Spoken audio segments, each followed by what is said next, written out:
Welcome back to my channel. I'm Advocate Manjeet. I hope you're all doing fine. In today's video, I'll be talking about what is a caveat. Caveat होता क्या है, caveat file करने का procedure क्या है, and at the same time law में caveat file या launch करने के लिए प्रोविजंस कहाँ पे पाए जाएंगे. सो caveat को पहले सिंपल टर्म्स में समझते हैं.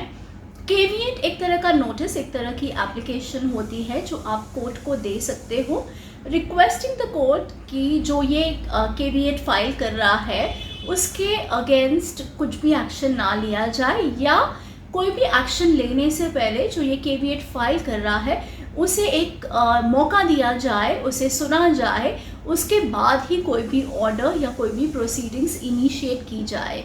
सो that's what caveat means in simple language. And अब बात करते हैं कि इसके लिए कौन सी स्टैट्यूट या एक्ट में प्रोविजंस है, and the answer is section 148 of CPC यानी कि सिविल प्रोसीजर कोड में आपको प्रोविजंस मिलेंगे for right to launch a caveat. Section 148A of CPC कहता है कि अगर कोई एप्लीकेशन फाइल की गई है या की जाने वाली है in future in a suit, या कोई प्रोसीडिंग्स इंस्टीट्यूट की गई है या होने वाली है in future in the court of law, तो आप एक केविएट उस कोर्ट में लॉन्च कर सकते हो, रिक्वेस्टिंग द कोर्ट कि अगर कोई ऐसी एप्लीकेशन या प्रोसीडिंग्स इंस्टीट्यूट की जाती है तो कोर्ट जो केविएट फाइल कर रहा है उसे नोटिस दे सबसे पहले अबाउट द एप्लीकेशन और द प्रोसीडिंग्स, उसे मौका दिया जाए कि वो अपना डिफेंस दे कोर्ट में आके, एंड उसके बाद में ही कोई ऑर्डर या कोई एक्शन लिया जाए इन दैट पर्टिकुलर एप्लीकेशन और प्रोसीडिंग. सो जो केविएट लॉन्च करता है उसे केविएटर कहते हैं.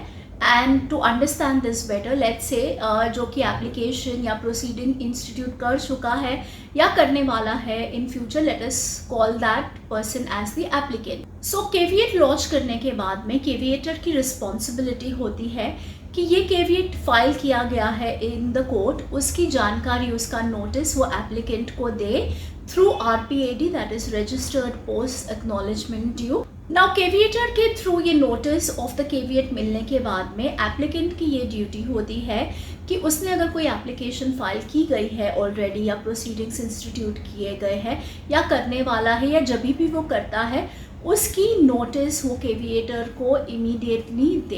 एंड ये नोटिस के साथ साथ जो भी एप्लीकेशन की कॉपी होगी, साथ ही साथ जो documents in support of that application वो सबमिट करने वाला है कोर्ट में, उसकी सारी कॉपीज भी वो केविएटर को दे immediately. And for any caveat launch उसकी वैलिडिटी 90 डेज होती है, दैट इज अप्रोक्सीमेटली 3 months.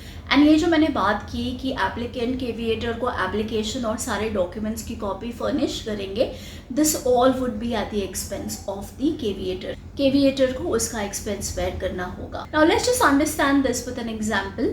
इसको और अच्छी से समझते हैं हम with an example. So let's just say कि ए का एक फ्लैट है एंड वो फ्लैट में एज अ टेनेंट उन्होंने बी को रखा है. अब ए को वो फ्लैट बेचना है, he wants to sell it off. उनकी डील फाइनलाइज हो गई है एक परचेसर के साथ में, एंड वो बी को बताते हैं कि ये फ्लैट उन्हें बेचना है, एंड फॉर दैट बी को वो फ्लैट खाली करना होगा. बट ए को ऐसा लगता है, ही स्मेल्स फाउल, और उसे ऐसा लगता है कि बी शायद फ्लैट खाली ना करे. Instead he will try to play smart, और वो कोर्ट में जाके कुछ ऐसी एप्लीकेशन या प्रोसीडिंग्स इंस्टीट्यूट कर सकता है जिसकी वजह से ए को नुकसान हो सकता है. तो ए कोर्ट में जाके एक केविएट लॉन्च करेंगे स्टेटिंग कि ऐसा ऐसा उन्हें एप्रीहेंशन है, ऐसा ऐसा उनको लगता है कि कुछ इंस्टीट्यूट हो सकता है कोर्ट में, कोई प्रोसीडिंग्स या एप्लीकेशंस इंस्टीट्यूट हो सकती है या की गई है अगेंस्ट ए, एंड इसकी जानकारी कोर्ट ए को सबसे पहले दे, ए को मौका दे अपना डिफेंस रखने के लिए. एंड ये केविएट फाइल करने का नोटिस वो बी को भी देते हैं कि सो एंड सो कोर्ट में उन्होंने सो एंड सो डेट को एक केविएट फाइल किया गया है. तो इन दिस सिचुएशन अगर बी ने कोई एप्लीकेशन या प्रोसीडिंग ऑलरेडी इंस्टीट्यूट की है तो वो उसकी जानकारी इमीडिएटली केविएटर को देगा, या अगर वो इन फ्यूचर ऐसा कुछ करता है तो तभी जब वो करता है उसका नोटिस वो केविएटर को इमीडिएटली देगा. साथ ही साथ केविएटर के एक्सपेंस पे जो भी एप्लीकेशन उन्होंने फाइल की है, बी ने फाइल की है कोर्ट में, along with the documents in support जो उन्होंने फाइल किए हैं कोर्ट में, उन सब की कॉपीज़ वो केविएटर को इमीडिएटली देंगे। एंड ए ने जो ये केविएट फाइल किया है, लॉन्च किया है कोर्ट में, उसकी वैलिडिटी 90 डेज़ होगी।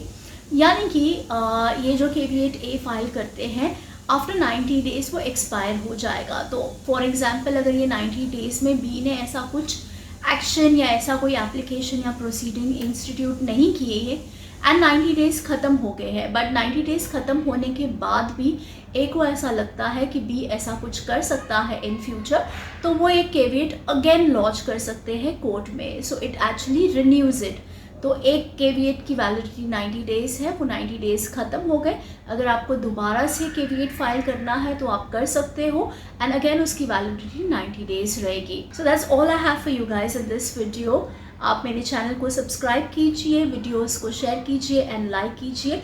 ऑल्सो कमेंट्स मेंशन कीजिए कमेंट सेक्शन में। I try to respond to all the comments. So I'll see you all in my next video. Till then, keep learning.